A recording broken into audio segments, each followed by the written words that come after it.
sleeps through winter long and black and storm-filled night. Someone always wakes and tends and keeps the embers glowing with their amber light.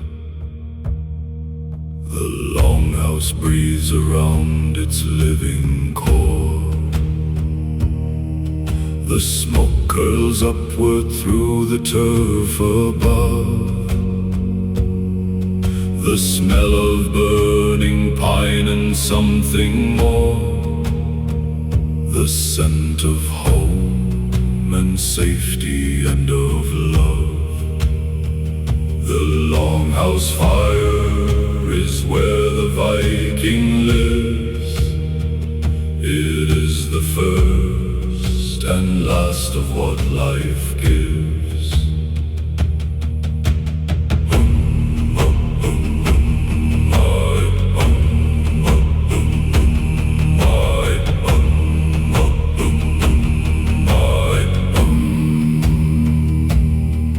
We built the benches all along the walls, where everyone slept shoulder close at night, where children tumbled laughing through the halls, and dogs slept hot beside the fire's light. The same bench served for sitting, sleeping, feast, for councils held and stories told at dusk, for births and deaths and everything at least. The bench held all beneath its wooden husk. The bench beside the fire is everyone's throne. In the longhouse, no one sleeps alone.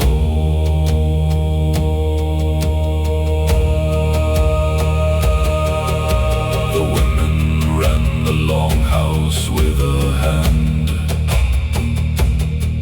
more firm than any jarl's iron command.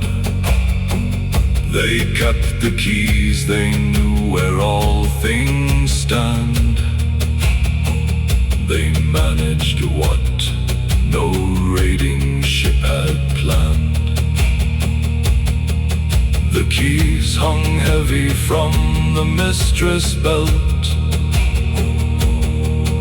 a symbol older than the sword or crown. Whoever held the keys knew what was felt in every corner of the hall and down. The key holder holds more power than the sword. She opens every lock and every hoard. In winter when the raids were done and through, the men came home to what the women kept. The longhouse full, the stores both old and new, the children fed and healthy while they slept. The warrior knew that what he fought to guard was not the silver taken from the raid, but this, the fire burning in the yard, the home that those behind him always made. A Viking fights for fire and home and kin. The longhouse is where war and peace begin. When I die, let the fire be burning still. Let someone throw a long before the dawn. Let smoke still curl above the frozen hill. Let children gather where the heat is strong. The fire I first saw when I came to life should burn through every season of my age, through childhood raid, through fatherhood and strife, and light the final turning of my page. The longhouse fire burns past any single life. It bridges every son and every wife.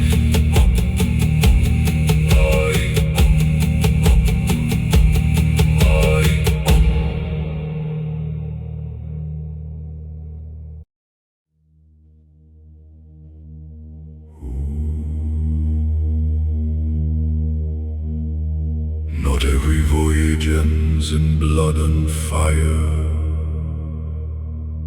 Some ships go south with amber furs and bone, to trade with those whose markets we admire, and bring back silk and silver and unknown. The amber road runs east through forest deep, through rivers wide and mountain passes cold, through sleeping towns and markets never sleep, to where the eastern empires buy and sold. The Viking trader sails as bold as war. He just brings goods instead of axe and oar.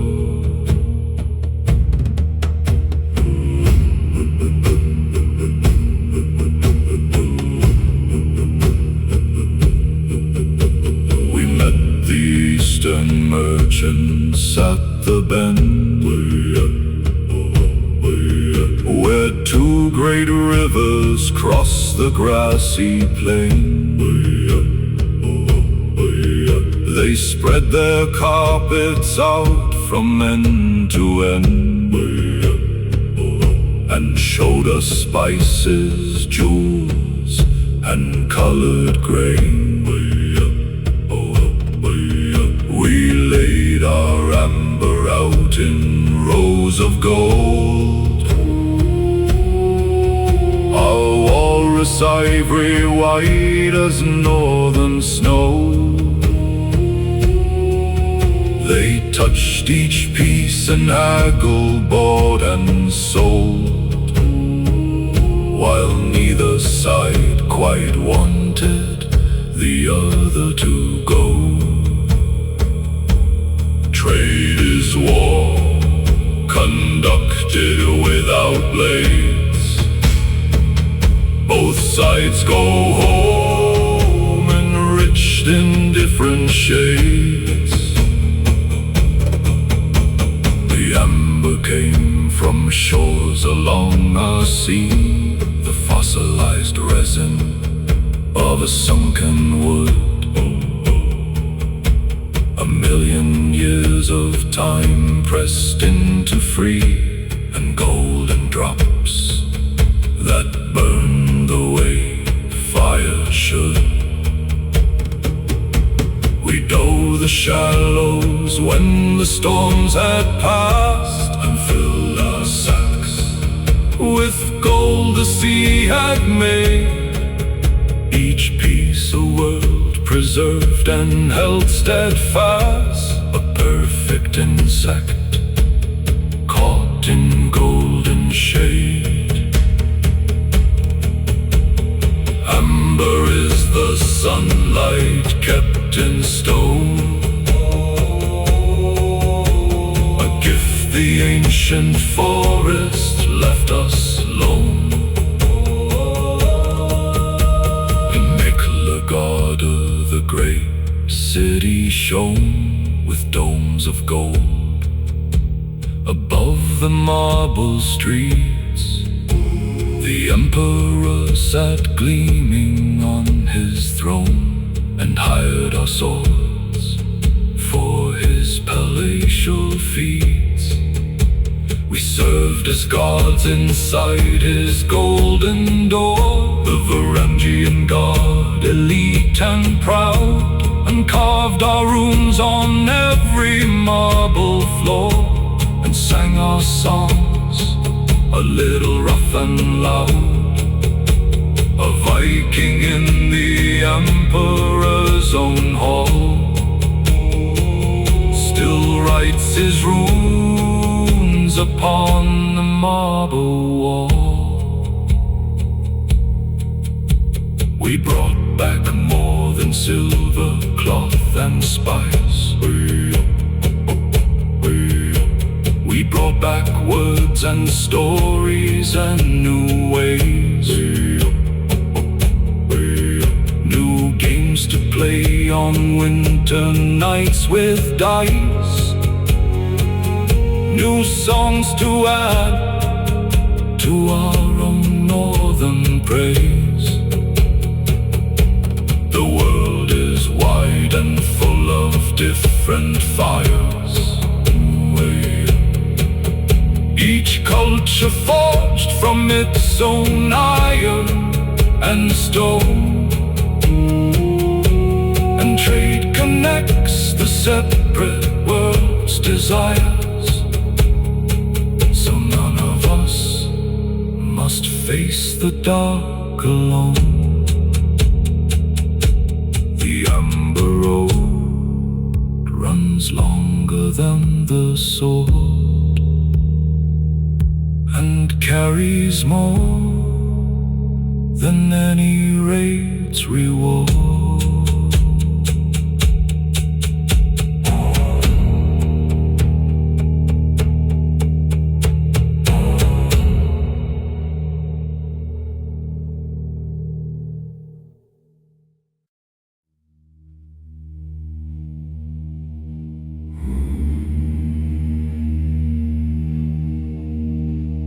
After Ragnarok, the world is born again. The ocean falls away from flooded land. The eagle flies above the cleansing rain, and green things push up through the warming sand. Two humans awake inside a sheltered grove. Lift and lift race here, hiding through the end. They feed on morning dew and find they strove to be the seed from which new worlds ascend. The children of the ash begin from scratch, from nothing but the will to live and dash.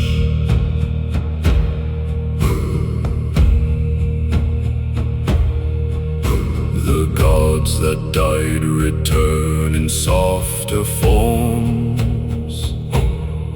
Young Balder walks the green and sunlit field. His brother Hodra follows through the storms, both freed from death that would not let them yield. Thor's sons carry Mjolnir through the grass and strike the ancient stumps of what once stood. The world rebuilds itself from broken glass, from what survived and what is understood. Ragnarok is not the end, but the turn. The world must die so new worlds can return. We are the children of the ash ourselves, descended from the fires of older days. From every burned and broken village shells, from every time the world ran out of ways. We rose from plague and winter and from war, from famines, floods, and frozen, starving years. We always found the seed of something more, and planted hope beyond our human fears. The Viking spirit is the ash that grows, the green shoot rising after every snow. Teach this to the children of your hall, that endings are the oldest form of birth, that every winter follows every fall, and spring returns with undiminished worth. The world has ended many times before, and every ending built a stronger frame. We carry in our Viking blood the law of those who walked through fire without shame. The children of the ash remember this, that nothing ends that is not given bliss. So when the last long ship has turned to dust, and every rune has crumbled into sand, and nothing's left of all our iron trust, some green things still will push up from the land. It will not know our names or speak our tongue. It will not know the sagas or the raids, but in its reaching upward, brave and young, the Viking spirit lives through all its shades. The children of the ash will always rise and write new names beneath new northern skies.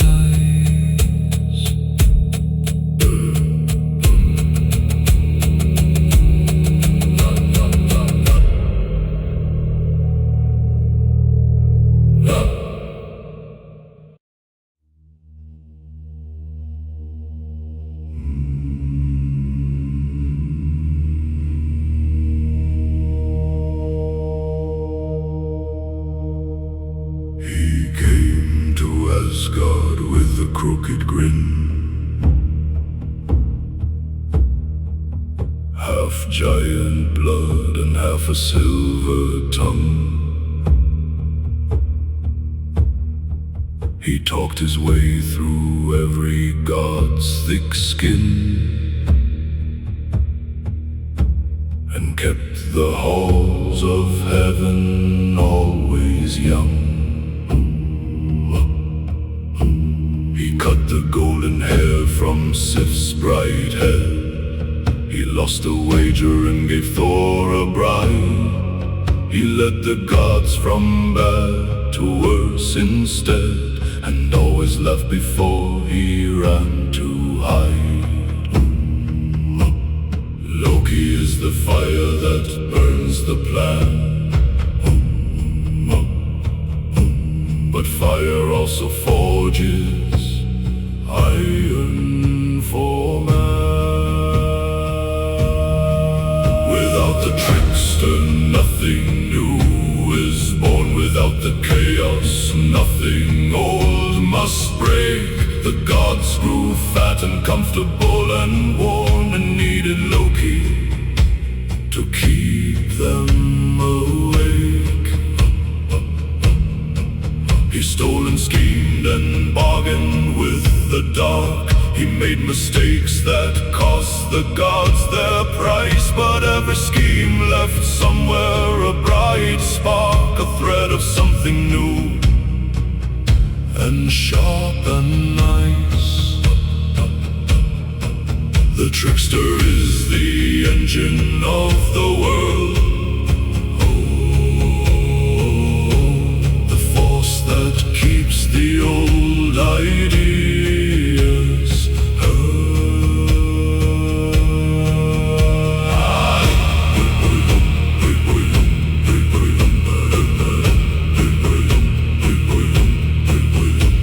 He fathered monsters beautiful and grim, the serpent, wolf, and queen of half-lit death.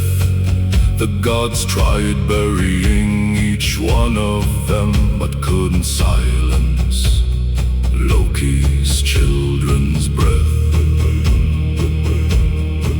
Hell rules the cold and shadow-ridden plain. The wolf will eat the sun at world's last dawn. The serpent circles Midgard's full domain, and Loki smiles at everything he spawned.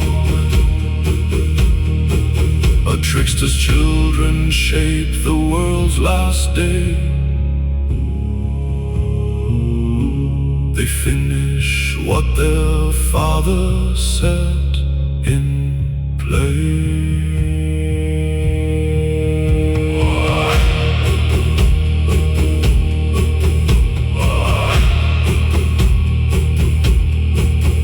Bound him finally beneath the mountain stone, with serpent venom dripping on his face. His faithful wife held up a bowl alone to catch each drop and keep him from disgrace. When she must empty what the bowl has caught, the venom lands and Loki rise in pain. The earth quakes with the agony he's brought, and men above feel tremors in the rain. Loki bound is still the world's unrest. His pain becomes the earth's eternal test. We carry Loki in our raging blood, that voice that says do something bold and wrong, that push that tips us into winter mud, that restless note inside the battle song. He is the risk we take on open sea, the gamble made when wiser men would pause, the moment when we choose to just be free and break the old and dusty, rusted laws. A little Loki lives in every nose. The chaos that becomes the grave.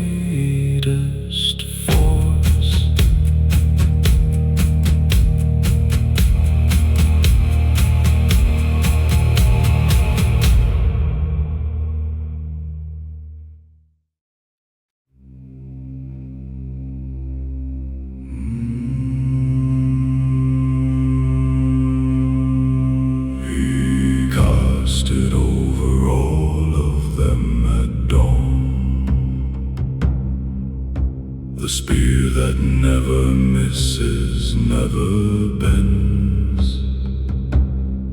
Before the first great war had ever born, before the battle's chaos starts or ends, Gungnir flew above the Vanir host. A single throw to open up the war, and Odin claimed the sacrifice the most, a right of blood and iron evermore. When Gungnir flies, the war has been declared. When Odin throws, no enemy is spared.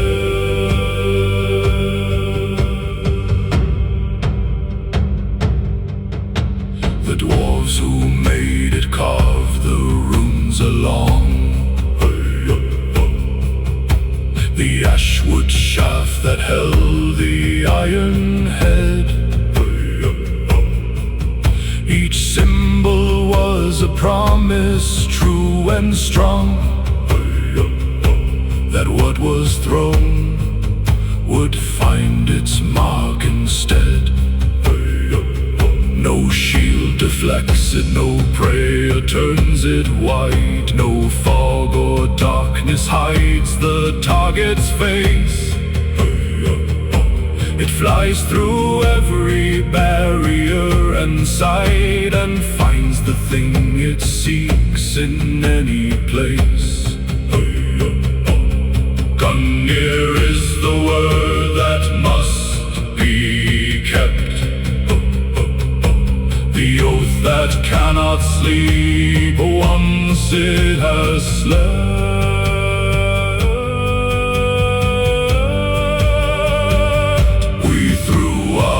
Spears over enemies, a ritual echo of the All-Father's throne, a declaration older than the seas that we belong to Odin high and low. The spear above the battlefield meant this, that every soul who falls today is his, that Odin watches from his cloudy bliss and gathers what this mortal struggle gives. To throw the spear is to accept the cost,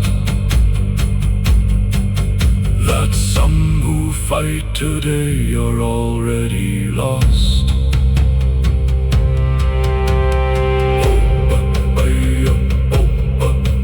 Old Magnus never missed a single throw.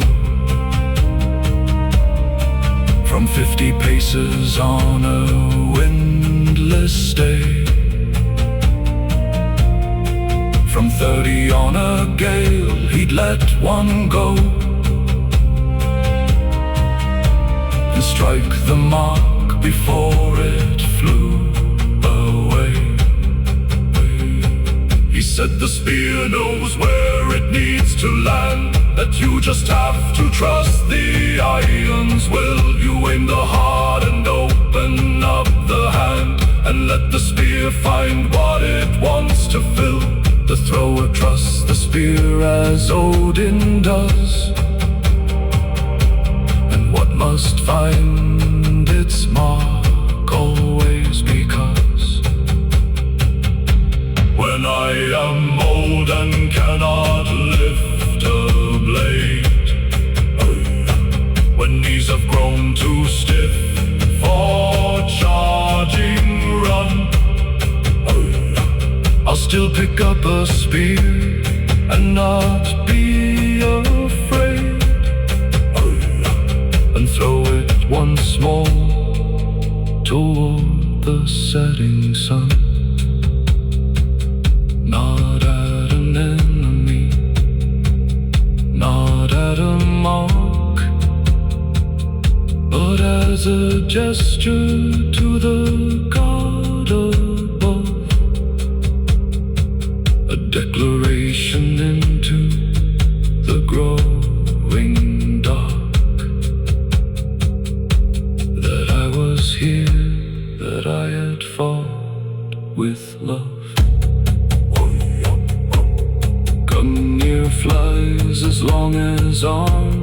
arms are strong, and the old spear thrower still belongs.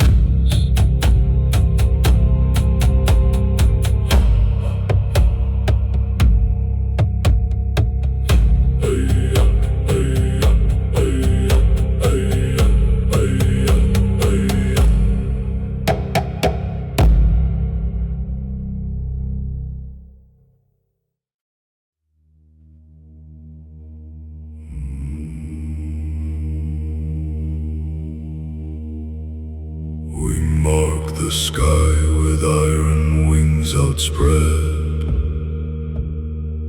the blood eagle carved in stone above the gate, a sign to all who pass that here the dead were honored men who chose a worthy fate. No softer death was asked by those who fell, no quiet passing in a feather bed. They wanted blades and storm and battle's yell, and got exactly that before they bled. The bloody eagle soars above the brave, and marks the difference between man and slave.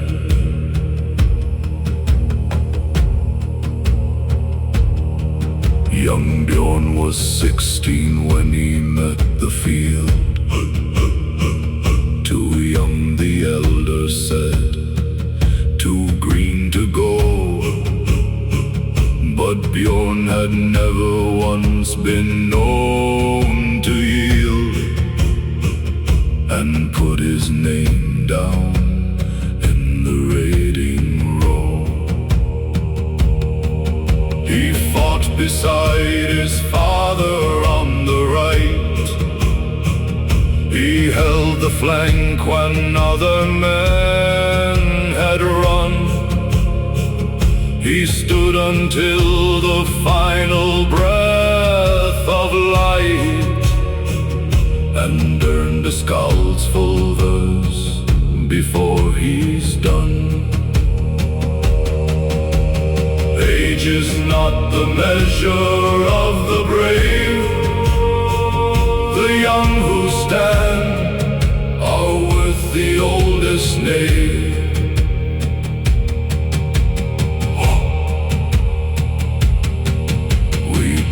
The pyre at the edge of shore, where sea spray mixed with smoke and morning air.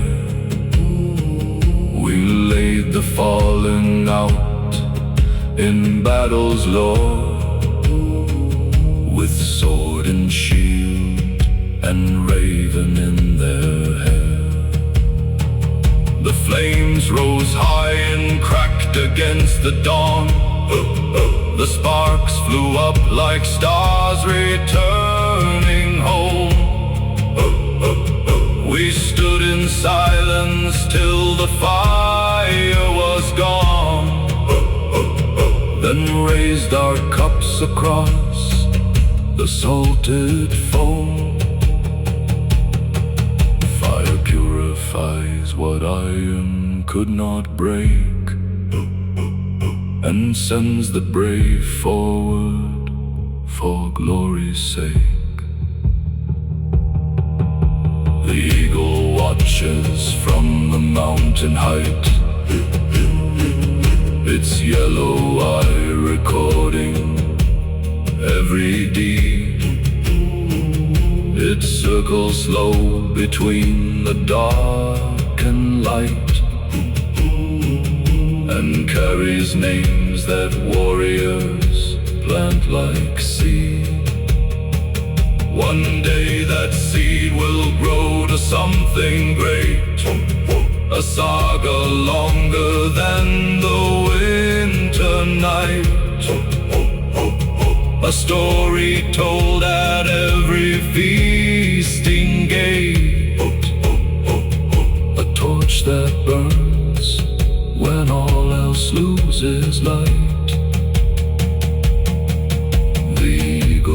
memory outlast the stone and keeps a warrior never quite alone.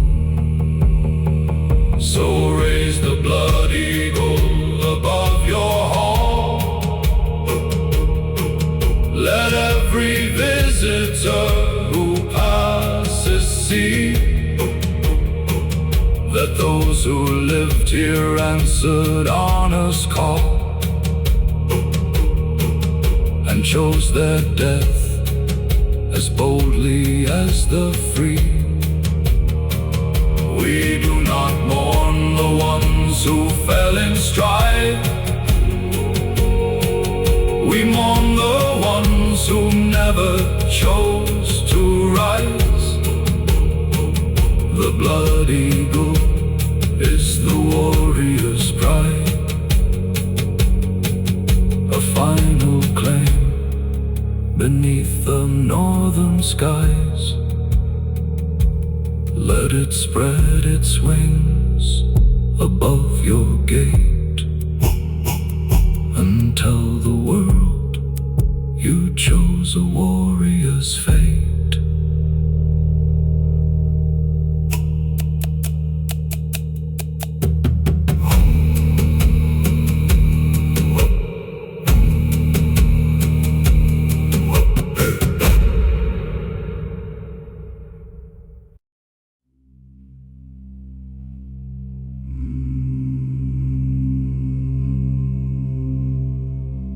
They mix the mead from Kvasi's wisest blood.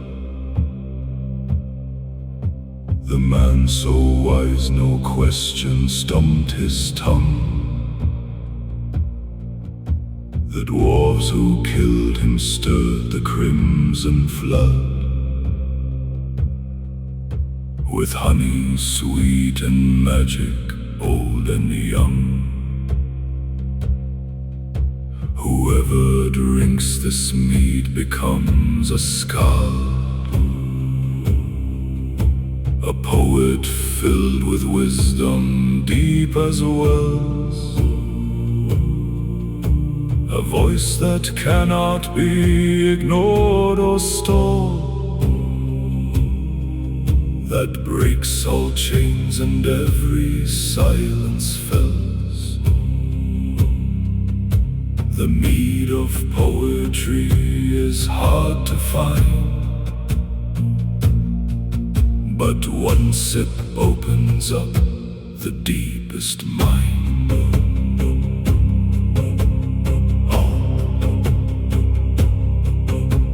Odin came in disguise to earn the brew. He worked 9 days for Baugi with his blade. He bored through stone with Rati boring through, and slid inside the mountain where it stayed. 3 nights with gun loud in the mountain's heart. He drank 3 draughts that emptied every vat, then turned to eagle, spread his wings apart, and carried all the mead through this and that. Odin stole the words that gods had made and gave them freely, never once afraid. He flew back home with Suttung in pursuit, 2 eagles racing through the morning sky. He spat the mead and landed at the root of Asgard's gate before his throat ran dry. The poets of the world receive their share. The skalds and singers, those with gift of tongue, and those who speak the truth beyond compare, were touched by what the All-Father had wrung. Poetry, stolen fire from above, a gift that Odin gave the world with love.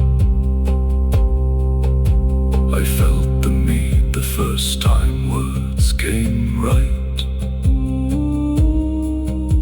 when everything aligned to form a verse, when language bent and blazed and burned like light, and said the thing I'd struggled to disperse. It was not me who made the poem then. Something older poured itself through bone, the mead of Gazir flowing once again through someone standing lucky and alone. The skald is just the vessel for the brew. The mead of poetry pours itself through you.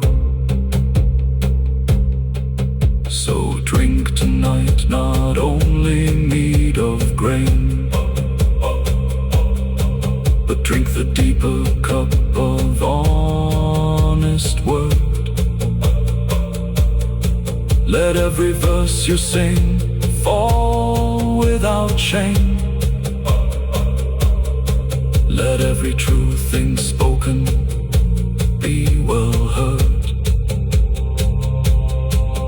The poets are the memory of the age, the ones who hold the dead inside their song,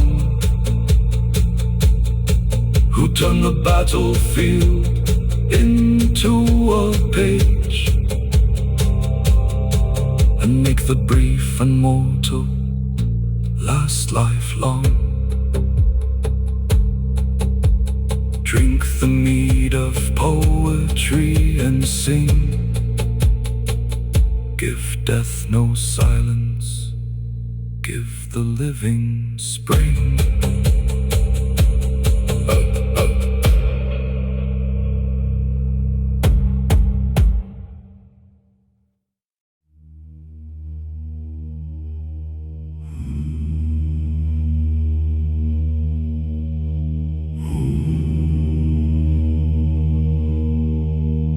He gave the eye to drink from wisdom's well.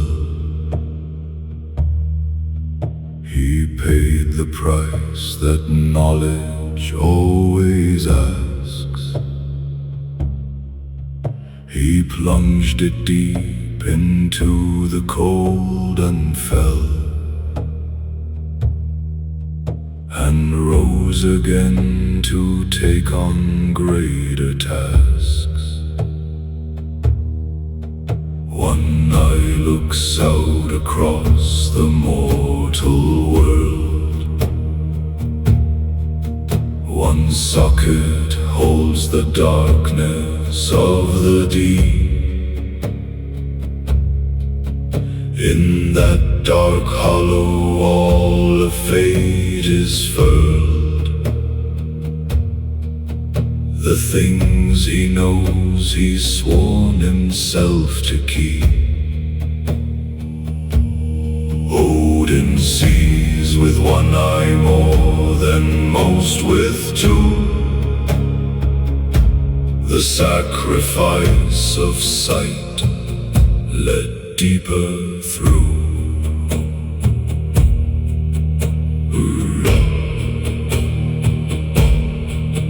He wanders Midgard in a traveler's cloak, a wide-brimmed hat that shadows out his face. He sits beside the fire of common folk and listens for the wisdom of the place. The gray-bearded stranger at your door at night, who asks for bread and shelter from the cold, might be the All-Father, testing if you're right in how you treat the hungry, young and old. The stranger at your gate may carry worth, for Odin walks disguised across the earth. His ravens bring him every word and deed. His wolves jittery and freaky guard his throne. He gives his meat away for all he needs is wisdom and the mead and word alone. He rides eight-legged Sleipnir through the sky, between the worlds with nobody to pace. He is the loneliest god beneath the high, who sacrificed connection for all grace. The price of wisdom is the warmth of men. Odin pays it over and again. He chose the warriors, not the righteous ones, not those who prayed the loudest or the long, but those who burned the brightest as their sons, who loved their lives too fiercely and too strong. He wanted those who'd fight for him at last, when everything was ending in the blaze, who'd hold the line against the crashing vast and laugh and die inside the final haze. Odin values courage over prayer, the burning life, not the careful care. I have felt the All-Father watching close, in moments when the choice was hard and clear, when something spoke from where the cold wind blows and steadied what I'd nearly dropped from fear. Not comfort was it, not a gentle hand, but something harder, older and more true. A voice that said, rise up and understand that this is what a Viking born must do. One eye watches all who walk the earth, and Odin measures every warrior's worth.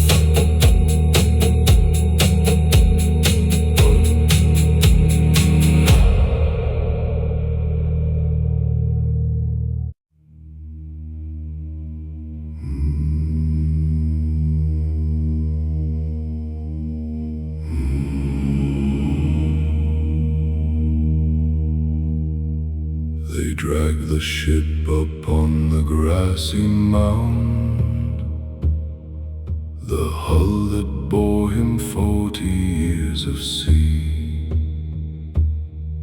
They placed him in it without any sound, and gave him back to what had set him free. His sword across his chest, his shield beside,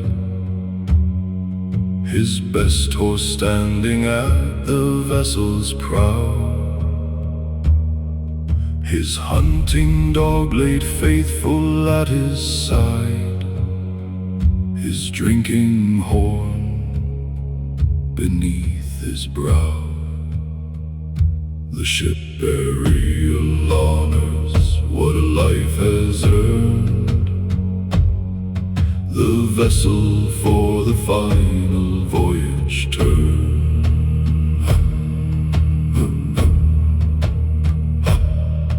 They placed his finest cloak of sable fur, his amber beads and silver from the east, the things that in his living years would stir, the things he'd want to take beyond the feast. His men stood around in silence for an hour. No weeping, no lament, no broken cry, just standing in the gray and autumn power of honoring a man who knew to die. The Viking funeral is not made of grief, it is the final greatest celebration brief.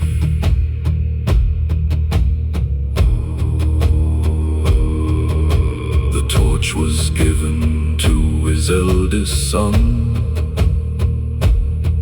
who walked the length of Hull without a pause. He touched the wood and said, "Your voyage is begun." Then set the sail alight with steady claws. The fire took the bow first, then the stern. It climbed the mast and burst the painted eye, and all of us who watched began to learn what it means to truly say goodbye. The burning ship is beautiful as dawn, a final light before the warrior's gone. The mound was built above the charred remains, a hill of earth to mark the spot he lay, that travelers would see across the plains and know a great man passed this way. 1,000 years from now, someone will dig and find the iron rivets in the ground, the outline of the ship, the burial field, and know that something sacred once was found.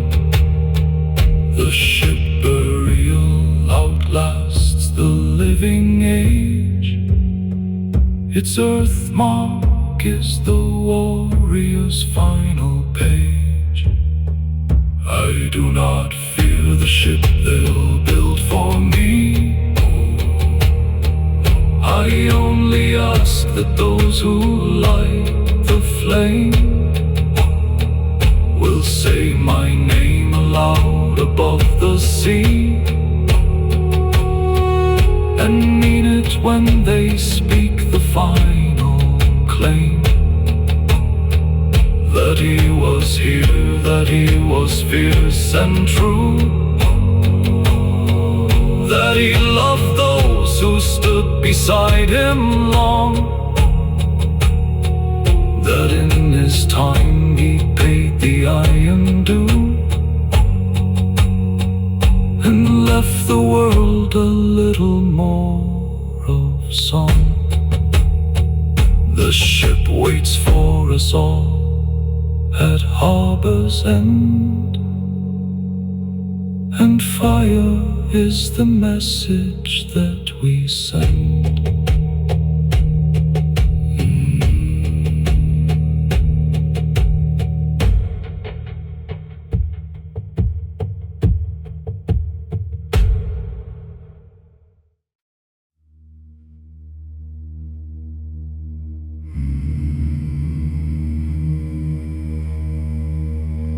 She came to Asgard armored and alone, her skis still cold from mountain slopes of ice. She came to claim a husband for her own, and settle for her father's blood the price. They offered her a husband by his feet. She chose the finest ankles of the road. She thought them Balder slim and lovely feet, and got old in Jord instead, the sea god's toe. Skadi chose the mountains over sea, and proved that love cannot be forced to be.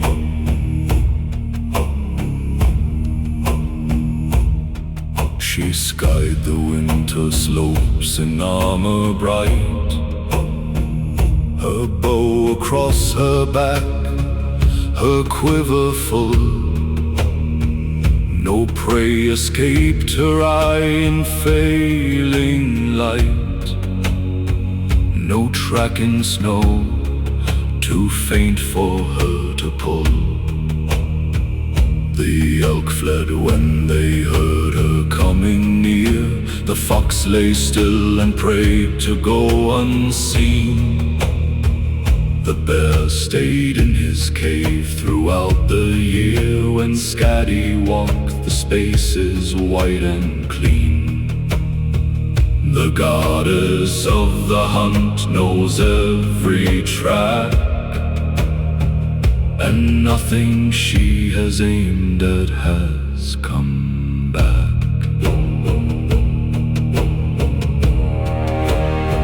She married Jord, but found she could not stay. The sea sounds kept her up throughout the night, the gulls that screamed and drove her sleep away, the salt that burned her mountain used delight. And Jord could not abide her mountain cold, the wolves that howled too close outside the door.